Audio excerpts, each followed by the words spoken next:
अब हम शुरू करते हैं सेकंड चैप्टर के साथ, जिसका नाम है कंप्यूटर सिस्टम। इस चैप्टर में कंप्यूटर सिस्टम के बारे में हम और डिटेल में सीखेंगे और मुझे पूरा भरोसा है कि पहले चैप्टर में अगर आपको थोड़ी बहुत डाउट या कंफ्यूजन अगर रह गई है तो इस चैप्टर में वो एकदम अच्छे से क्लियर हो जाएगी।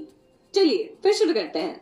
इससे पहले वाले चैप्टर में हमने पढ़ा कि एक कंप्यूटर सिस्टम क्या होता है और एक कंप्यूटर अपने आसपास के वातावरण यानी कि एनवायरनमेंट से कैसे कनेक्ट करता है और कैसे कुछ डिवाइसेस का यूज करता है। इन डिवाइसेस को पेरिफेरल डिवाइसेस कहते हैं और इन्हें मेन 3 कैटेगरीज में बांटा गया है।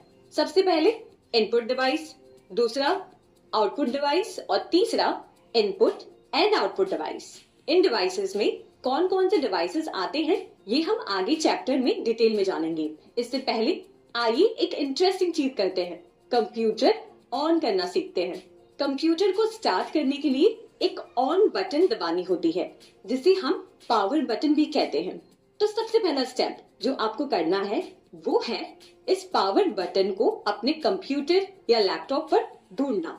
अगर आप कंप्यूटर सिस्टम पर बैठे हैं तो ये पावर बटन आपके सीपीयू पर होगा। इस इमेज को देखकर समझिए पावर बटन कैसा दिखता है और इस पर एक पावर की साइन बनी होती है। और अगर आप एक लैपटॉप को ऑन करना चाह रहे हैं तो ये पावर बटन कीबोर्ड के ऊपर की तरफ होगा। ये बिल्कुल कीबोर्ड के ऊपर और स्क्रीन के नीचे की तरफ होता है। अब एक बार ये बटन दिख जाए तो अब दूसरे स्टेप में इस बटन को दबाना होगा।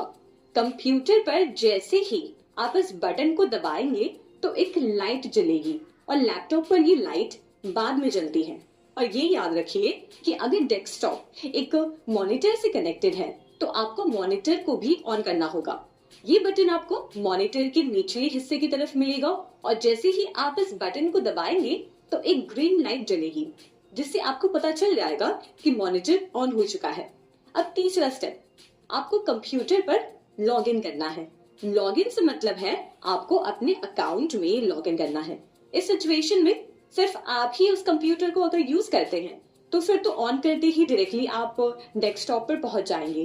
पर अगर जिस कंप्यूटर सिस्टम पर आप लॉग इन करना चाह रहे हैं वो एक पब्लिक कंप्यूटर है, जैसे आप कोई लाइब्रेरी या साइबर कैफे में जाकर कंप्यूटर यूज करना चाह रहे हैं, तो वो कंप्यूटर ऑलरेडी आपसे पहले बहुत सारे लोग यूज कर रहे होंगे और उनके अकाउंट्स उसमें लॉग इन होंगे जिसमें अलग अलग यूजर्स के अकाउंट्स आपको दिखेंगे। यहाँ आपको इन्हीं की तरह अपना भी एक अकाउंट बनाना होगा जिसके लिए आप उस कंप्यूटर के ओनर की हेल्प ले सकते हैं। इंस्ट्रक्शंस फॉलो करके आप अपना अकाउंट बनाएं और फिर कंप्यूटर आपको अपना पासवर्ड एंटर करने के लिए कहेगा। अपना पासवर्ड एंटर करते ही आप अपने डेस्कटॉप पर पहुंच जाएंगे।